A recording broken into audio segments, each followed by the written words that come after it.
ரெண்டாவதாக ஏசாயா 50:6. சீக்கிரமாக ஏசாயா தீர்க்கதரிசன புஸ்தகம் 50வது அதிகாரம் 6வது வசனம் எடுத்தவங்க வாசிங்க.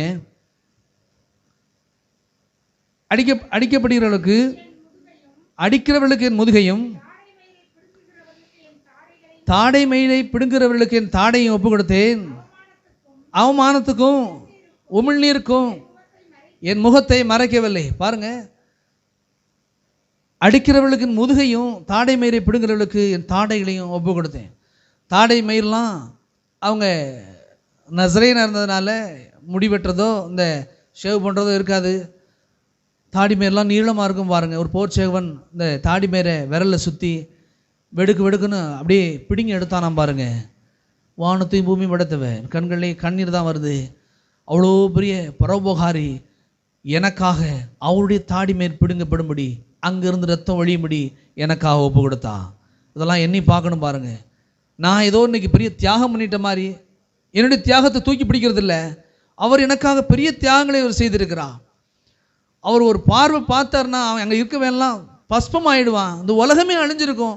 இந்த ரோம சாம்ராஜ்யம் எவ்வளோ தூரம், அவ்வளோத்தையும் அவரால் ஒன்றுமில்லாமல் ஆக்க முடியும். ஆனால் வாயை திறவாதிருந்தார். அவன் விரலை சுற்றி சுற்றி ஒவ்வொரு முடியாக வெடுக்கு வெடுக்குன்னு பிடிங்கி எடுக்கிறான். பாருங்க, தாடியிலேருந்து ரத்தம் வழிய ஆரம்பிக்கிறது. பாருங்க, பெண்கள் தலை சீவுறாங்க. ஒரு முடி சீப்பில் சிக்கி இழுத்துச்சுன்னா அப்படியே வலிக்குது, வேதனையாக இருக்குது. எங்களாம் சேவிங் பண்ணும்போது ஒரு முடி ஏதாவது நறுக்குன்னு இழுத்துட்டான்னா வலிக்குது. பாருங்க, வேதனையாக இருக்குது.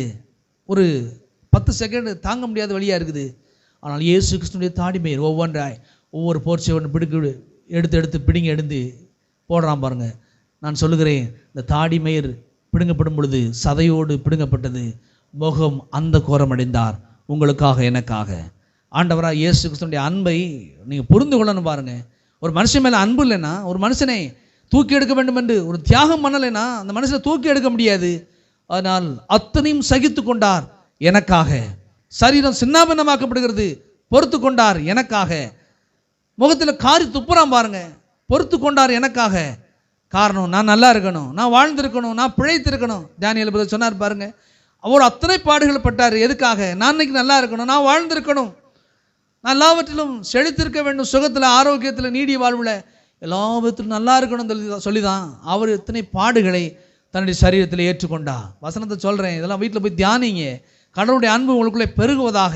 பாருங்க, கொஞ்சம் யோசித்து பாருங்க. கண்ணை மூடி இந்த தாடி மேலே பிடுங்கும் பொழுது என்ன வேதனையாக இருந்திருக்கும், எவ்வளோ வலிச்சிருக்கும். அப்பாவுக்கு அவ்வளோ வலித்தது, வலியை ஏற்றுக்கொண்டார் எனக்காக.